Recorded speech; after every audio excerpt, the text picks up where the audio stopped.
can still feel the burning heat on my face as I stood in that garden, surrounded by people I had known for decades, while my husband's voice cut through the laughter like a knife. My heart was pounding so hard I thought everyone could hear it, but what they heard instead was him, announcing to 40 people that I had embarrassed him, that I had embarrassed myself, that I had done something I absolutely, completely had not done. The garden fell silent for just a moment, and in that silence, I realized that everything I thought was true about the people closest to me might have been a beautiful lie. Let me take you back to where my story truly begins, not to that horrible moment in the garden, but to the years before it, when life felt predictable and safe, even if it wasn't always exciting. Before we begin, sweetheart, if this story touches you even a little, please like the video and subscribe to the channel. And tell me in the comments where you're listening from. I love knowing where my family is tuning in from. I have been married to Michael for 23 years. 23 years. We met in college, believe it or not. He was studying business, and I was studying literature. We were so different, and somehow that felt like magic back then. He was ambitious and outgoing, the kind of person who walked into a room and people naturally gravitated toward him. I was quieter, more thoughtful. I loved to read, to spend time in my own head, to listen to people's stories. My friends used to say we balanced each other perfectly. Michael came from a family with money, not enormous wealth, but the kind of comfortable generational money that meant his parents had a vacation home, that he had never worried about paying for college, that he had always known a certain kind of security. My family was different. My father was a mechanic. My mother worked as a secretary. We were not poor, but we were careful with money. We saved. We planned. We did not spend on things we did not need. When Michael and I got married, I think his family saw me as the good girl from the working class, someone who would keep him grounded. And maybe I was that for a while, but over time I began to see how much effort it took to fit into his world. Small things at first. The way his mother would glance at my clothes at family dinners, the subtle comments about how I decorated our home, how I kept our finances, how I raised our children. Nothing outright cruel, but constant, like water, wearing away at stone. Michael's career took off beautifully. By our 10th anniversary, he was a regional manager at a successful construction company. By our 15th, he was vice president. The money came, and with it came a kind of confidence in him that I had not seen before. But it also brought something else, something I tried very hard not to name at the time, a kind of distance, a kind of impatience with the ordinary parts of life, with small conversations, with my world. Our children are grown now. My daughter Sarah is 28 and works in marketing.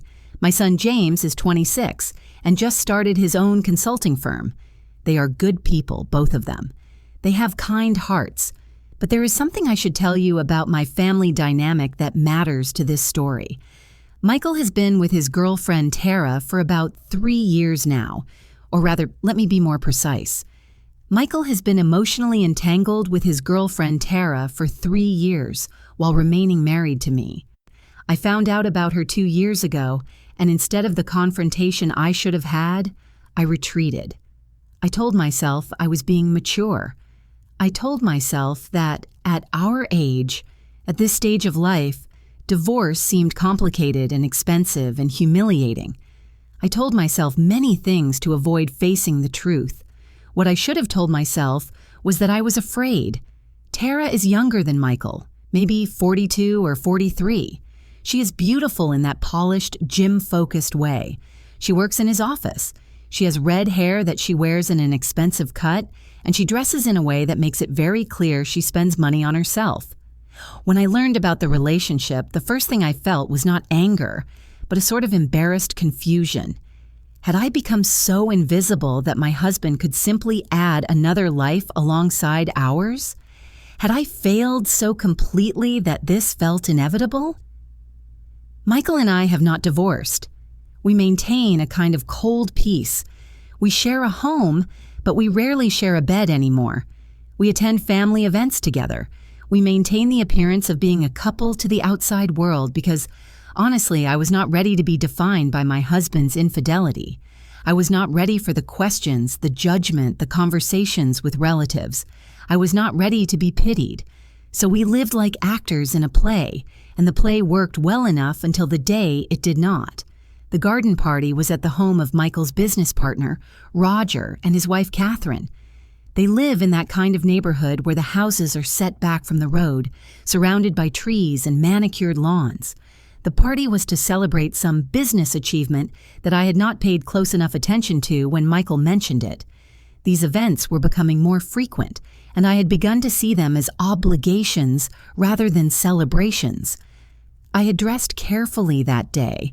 I wore a light blue linen dress that I had owned for 3 years and still liked. I wore simple jewelry, nothing expensive but nothing shabby. I did my hair. I was trying, in that quiet way I had learned, to be the right kind of companion for my husband's evening. Michael had driven separately because he needed to arrive early to help Roger with something in the garage. I arrived about an hour after he did, as he had asked. I walked through the garden gate and immediately I could see him standing near the garden table with a group of people. Tara was standing beside him. She was wearing a cream-colored dress that probably cost more than my entire outfit, and she was touching his arm the way people do when they want everyone to know they belong there. My stomach tightened, but I kept walking forward with a smile on my face. I have become very good at keeping a smile on my face. Catherine saw me and came over immediately, taking my hand, asking about my mother, about how I had been. She is a kind woman, and her kindness made everything feel more normal. We stood together for a few minutes talking about nothing in particular, and then I excused myself to get a drink. That is when I remember needing to use the restroom. The house was large, and I knew from previous visits that there was a bathroom off the hallway near the kitchen. I walked through the house, and I was thinking about nothing in particular. I was thinking about whether the vegetable tray near the entrance had looked fresh, and whether I should try one of those little shrimp things everyone seemed to be enjoying. The moment I walked back into the garden, everything changed. Michael's voice was louder than usual. He was standing in the center of a circle of people, and they were all laughing. But his laugh sounded different to me. It sounded cruel in a way I had not heard before, or perhaps I simply had not wanted to hear it. "Can you believe it?" he was saying. "Can you absolutely believe it? I mean, what was that?" I did not understand at first. I stepped closer, keeping the smile on my face, trying to integrate myself back into the group naturally. "What are you talking about?" I asked, my voice lighter than my heart felt. Michael turned toward me and his expression shifted into something false. His smile became bigger, more theatrical. "Oh, here she is," he said. "Everyone, I present to you the woman who just made the most spectacular noise near the poolside bathroom." I felt the blood drain from my face. I was not cold, but I began to shiver. "He is talking about the fart," Tara said, her voice cutting through the moment like a bell. She said it so casually, so carelessly, as if she were commenting on the weather. She was looking at her phone, not at me, which somehow made it worse. I began, but Michael had already turned back to his audience. "Honestly, I have been married to this woman for 23 years, and I have never heard anything quite like it," he continued. It sounded like a bassoon had come to life somewhere near the hydrangeas. The laughter was not kind. Some people looked uncomfortable. Some people looked away. But many of them laughed, and I could feel each laugh like a small stone thrown at glass. "Michael, stop," I said quietly. My voice was so small. "Stop, why would I stop? This is hilarious," he said. He was not looking at me. He was looking at the people around him, feeding off their attention, growing more animated with each laugh. I felt Tara's eyes on me then. When I looked at her, she was smiling, but it was not a nice smile. It was the smile of someone who had successfully executed a plan. In that moment, standing in that garden with my husband, publicly humiliating me based on something I had not done, I understood something that I think I had known for a long time but had never fully faced. I understood that I was not safe in my own life, and I knew with absolute certainty that Tara had done this on purpose. That night, I did not speak to Michael on the drive home. He seemed energized by the party, talking about business developments and people he had spoken with. He did not seem to register my silence, or perhaps he registered it and did not care. When we arrived home, I went directly to our bedroom. I did not change into my night clothes. I simply lay on top of the bed, still wearing my blue dress, and I stared at the ceiling. Michael came in much later. I could hear him showering, hear him moving around the bedroom. He got into bed beside me, and after a few minutes, he rolled toward me. "Are you going to be upset about this all night?" he asked. His voice had that tired quality that suggested I was being unreasonable. "I did not do that," I said to the ceiling. "I did not fart in front of everyone. I did not do it, Michael." He was quiet for a moment. Then he sighed, the kind of sigh that suggests profound disappointment. "Okay," he said. "Then I must have imagined it." "Someone did it or no one did it, but it was not me," I said. "Look, everyone thought it was funny," Michael said. "Why do you have to be so serious about everything? Why does everything have to be a big drama with you?" "Because you humiliated me," I said. Finally, I turned my head to look at him. "You stood in front of all those people and humiliated me on purpose." "I was just joking around," he said. He rolled away from me, turning his back. "I cannot believe you are going to make this into something it is not. That is classic you, actually, always trying to be the victim." I did not respond. I lay in the dark, and I thought about the smile on Tara's face. The first real hook caught in my heart that night, and it would not let go. The next morning, Michael had already left for work by the time I woke up.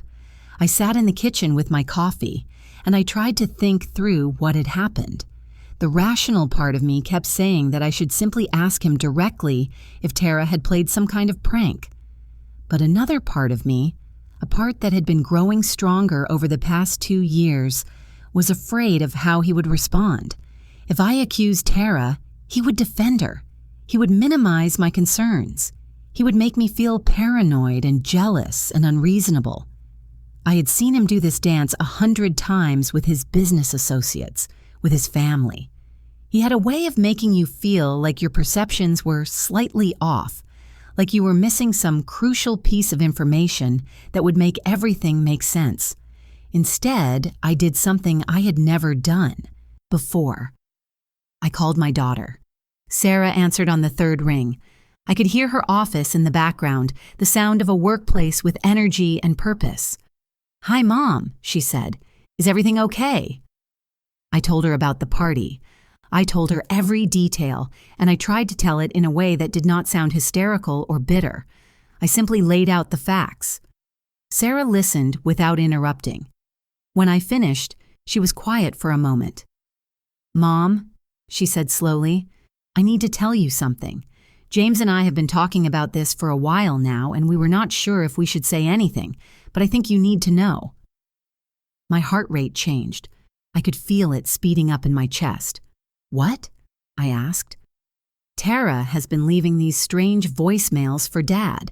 James heard one on his work line, where she was trying to reach Dad and left a message instead," Sarah said. "In the message, she was talking about you. She was saying things about how you were ungrateful, how Dad could do so much better, how he was wasting his potential by staying married to someone so boring were the words she used."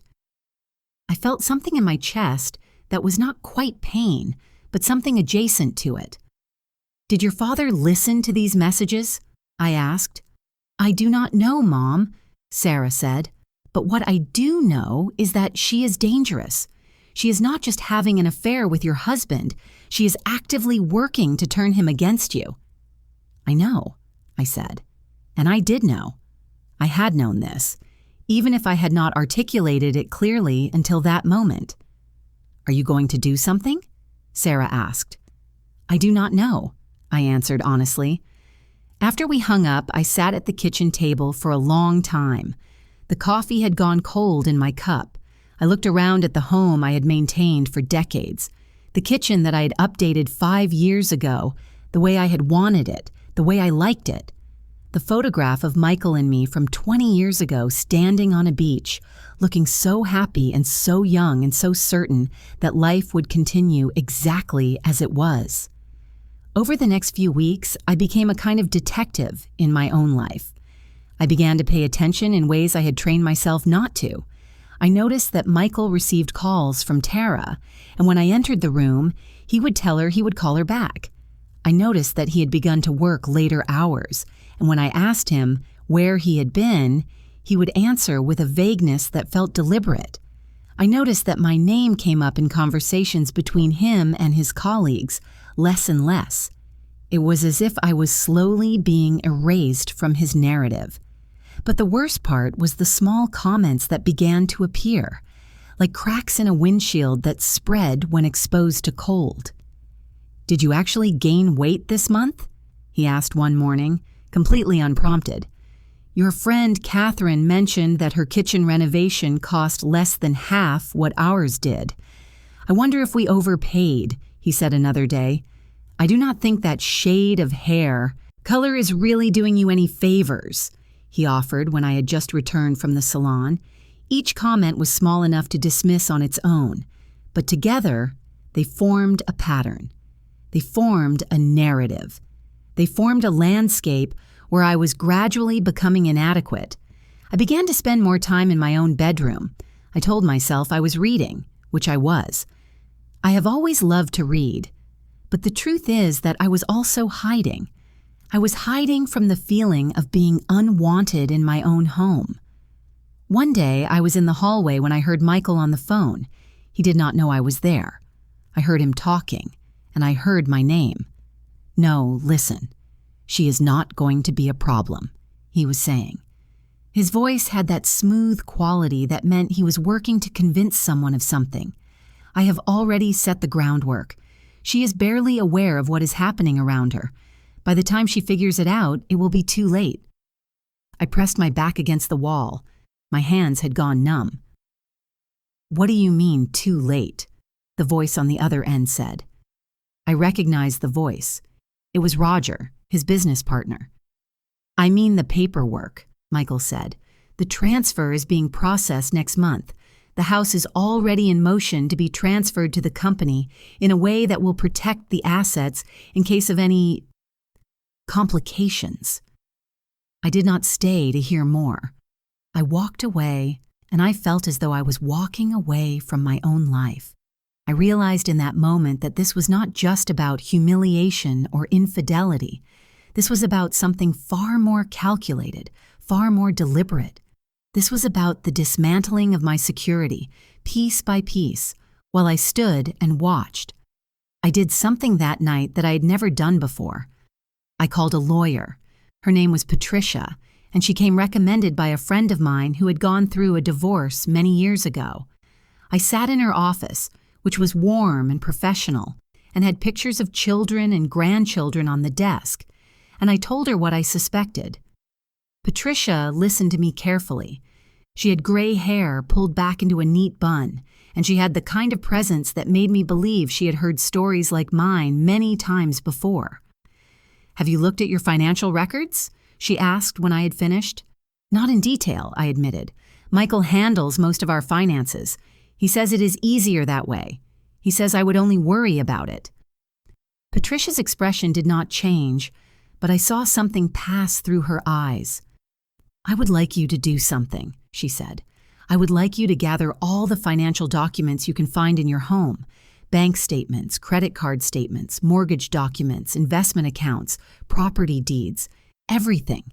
Can you do that?" "I can try," I said. "Do it soon," Patricia said. "And do not tell your husband that you are doing it. Do not tell anyone." I spent the next week gathering documents. Some were easy to find because they were in a shared filing cabinet in Michael's study. Some were harder to find because I had to look online, accessing accounts I was not supposed to know about. What I found made me feel physically ill. There was a savings account I knew nothing about. Inside, it was $240,000. There were transfers to a property management company that Michael had never mentioned. There were emails between Michael and Roger that I accessed using his computer. Emails where they discussed how to structure assets so that in case of separation or death, certain things would be protected from a spouse. That word, spouse.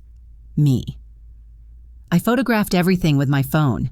My hands shook as I did it. When I showed Patricia the photographs, she studied them carefully. Then she looked at me. "Your husband is preparing for a divorce," she said.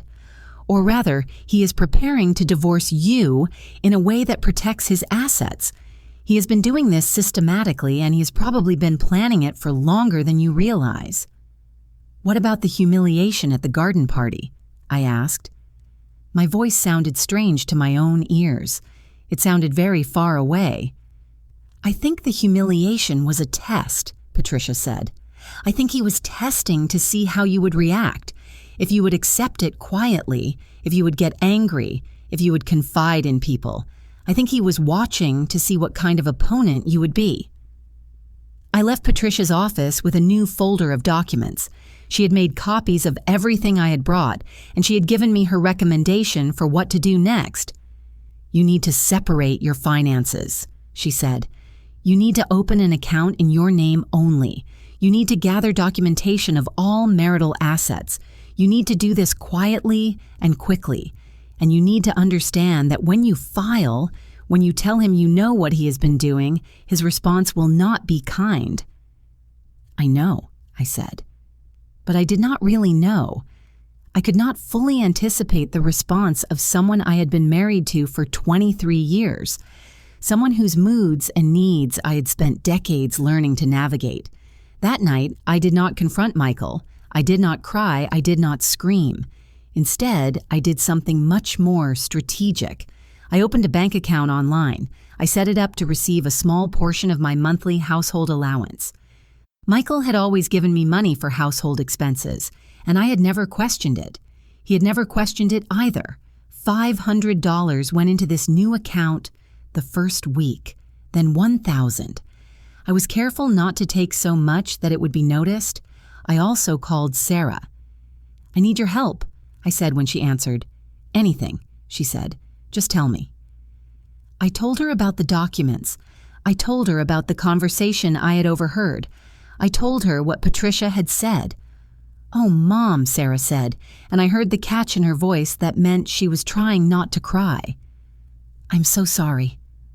I'm so sorry this is happening." "I'm sorry, too," I said, "but now I need to be smart. I need to be very smart." Sarah is good at being smart. She is good at organizing things and planning and executing. Together, we made a list of what we needed to do. We needed to document my contributions to the marriage over the years. We needed to gather information about my husband's income and his hidden assets. We needed to build a case, quietly and carefully. "He has no idea you know?" Sarah asked. "No," I said, "and I am going to keep it that way for now." I returned to my role of the quiet wife. I came home from errands. I made dinner, though Michael rarely joined me. I went to the events he asked me to attend. I smiled when he told me his jokes. I was the same person I had always been, except that now I was aware. Now I was watching. Now I was planning. There is something about making a plan that gives you back a sense of control. It does not make the pain go away, but it makes the pain mean something. 2 weeks after my visit to Patricia's office, I attended another event. This one was at our country club, which is the kind of place that Michael has always loved, and I've always found slightly pretentious, but that I have learned to navigate without complaint. The event was a benefit dinner for a local charity. Michael was on the board, which meant we had to attend. Tara was there too, dressed in a black evening gown that was undoubtedly expensive. She had her hand on Michael's arm for most of the evening, and I noticed that he did not remove it. At one point, I was standing with Catherine and another woman named Linda, who I have known for maybe 8 years. We were discussing a book that Linda had read, and Catherine was asking me about a novel I had mentioned to her previously. I was standing there, fully present, fully engaged in a conversation about something I cared about, when I felt a light touch on my back. "Excuse me," Tara said. She was speaking to Catherine and Linda, but looking at me. "I just wanted to say something. I know there might be some awkwardness between us, and I just think it would be better for everyone if we could all move forward maturely. I mean, Michael and I are together now, and it is really not fair to him to have you hanging on like this." The world became very quiet.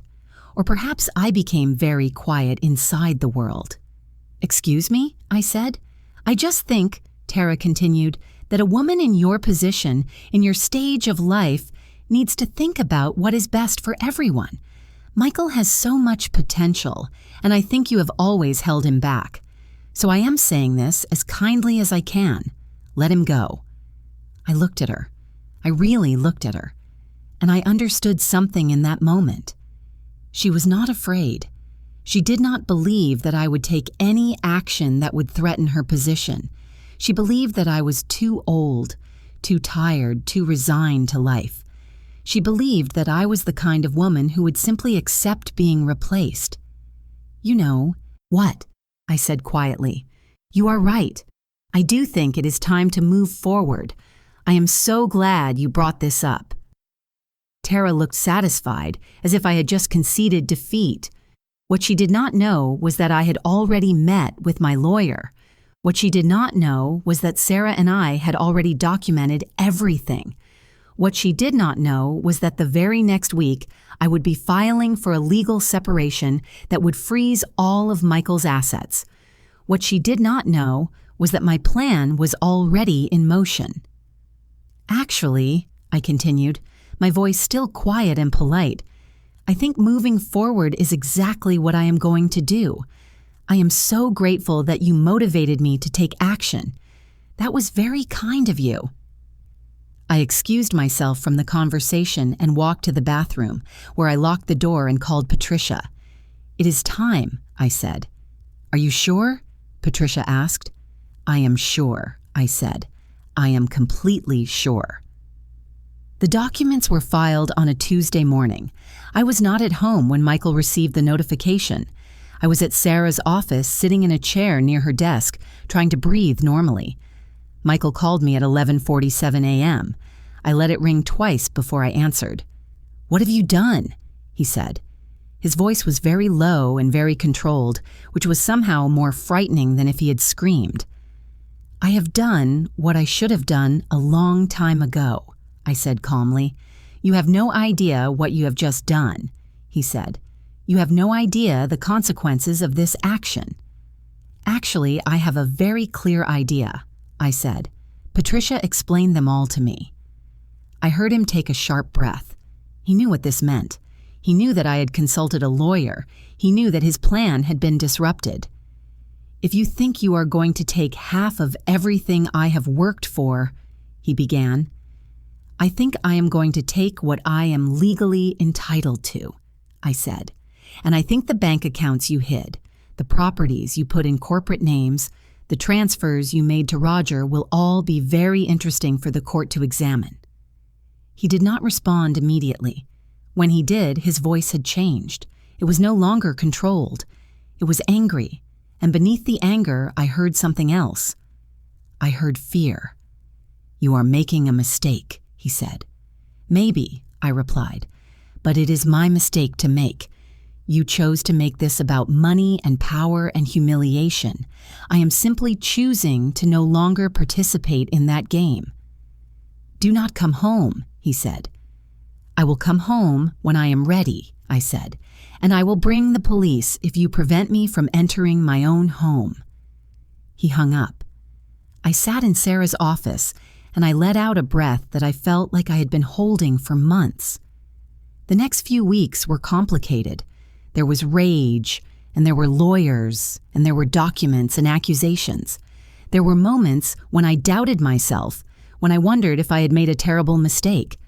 but there were also moments of profound clarity, moments when I remembered standing in that garden, when I remembered the humiliation, and I knew that I had made the only choice I could live with. Michael moved out of the house 3 weeks later. He moved into an apartment that Tara decorated for him, and she began showing up at his office events as his official partner. The emails I would occasionally see suggested that they were already talking about marriage, though I suspect they were also beginning to realize that the version of Michael they had attracted each other through was not exactly who either of them had thought. But that was no longer my concern. 6 months after the separation was filed, I received the initial settlement offer. It was not a generous settlement, but it was fair. Patricia had been very good at her job. The court had indeed been very interested in those hidden accounts and those property transfers. Michael had to pay a significant amount in legal fees, and much of what he had tried to hide was disclosed and divided. I kept the house. I do not know if this was the most financially smart decision, but it felt important to me. This house had been my home for 17 years. I had planted gardens here. I had hosted my children's friends and my husband's colleagues. I had created a life here. The idea of being forced out because of Michael's infidelity felt like an additional punishment that I was not willing to accept. The first night I spent alone in the house, I sat in my bedroom and I cried. Not angry tears, but sad tears. Tears for the marriage I had thought I had.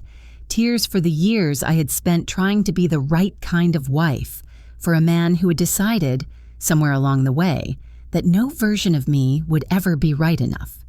But the next morning, I woke up and the sun was coming through the windows, and I made myself coffee, and I sat on my porch, and I felt something I had not felt in a very long time. I felt free. I also felt ashamed. Not of my actions, but of the time I had wasted before taking them. I had known for 2 years that Michael was unfaithful.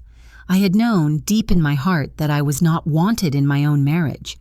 But I had chosen to stay silent because I was afraid. I was afraid of the disruption. I was afraid of being alone. I was afraid of being judged. What I learned from this experience is something I wish I could tell every woman who is in a situation like mine was. What I learned is that fear is a luxury you cannot afford when your safety and dignity are at stake. What I learned is that accepting humiliation in order to keep the peace is not actually keeping the peace. It is just postponing a reckoning. About 3 months after Michael moved out, I ran into Tara at the grocery store. She was standing near the produce section, looking at tomatoes. I could have avoided her. I could have turned around and gone to a different aisle. But instead, I walked up to her. "Hello," I said. She looked up and I saw her face change as she recognized me. "I just wanted to thank you," I said. "I wanted to thank you for the garden party. I wanted to thank you for the voicemails to my daughter. I wanted to thank you for everything, actually, because you showed me who my husband really was. You showed me that he was not the man I thought I had married. And because of that, I was able to make a choice that changed my life." I did not wait for her to respond. I smiled at her, genuinely, and then I turned and walked away. The reason I am telling you this story is not to convince you that you should leave your husband, or that all relationships are destined to end, or that betrayal is inevitable. The reason I am telling you this story is because I want you to know that you have choices. Even when it feels like the walls are closing in, even when it feels like you are trapped and powerless, you have choices. I want you to know that your dignity is not something that should be negotiated or compromised. I want you to know that humiliation is a form of abuse, and accepting it quietly does not make you noble. It makes you complicit in your own diminishment, and I want you to know that it is never too late to fight back. It is never too late to say no. It is never too late to reclaim your own life. Sometimes the most brave thing you can do is not to stay in a bad situation with grace. Sometimes the most brave thing is to leave. I am not going to tell you that everything is perfect now. I am still grieving the marriage I thought I had. I still have moments of sadness when I remember the early days with Michael, when we were young and hopeful. I still sometimes wonder what might have been if things had been different. But what I also have is my own home and my own sense of peace. I have my children's respect and their support. I have my own bank account that has my own money in it. I have my own life that is not dependent on someone else's approval or moods. Most importantly, I have my own dignity back. I have reclaimed it from the garden party, from the hidden accounts, from the humiliation and the lies. I have reclaimed it by refusing to accept that I was deserving of being treated this way. This is a story about betrayal, but it is also a story about survival. It is a story about a woman who was willing to face her fear in order to protect herself. It is a real story full of real pain and real consequences, but it is also a story about a woman who discovered that she was stronger than she ever thought she could be. And that, more than anything else, is the story I wanted to tell you today. If this story resonated with you, if you've experienced something similar or know someone who has, I'd love to hear your thoughts in the comments below. Have you ever had to choose your dignity over someone else's expectations? How did you find the courage to stand up for yourself? Please consider liking this video and subscribing for more calm, authentic stories about navigating difficult relationships, finding strength in impossible situations, and learning that we're always worth fighting for. Thank you so much for listening to my story. May you always remember your worth, and may you never let anyone convince you to compromise it for their gain.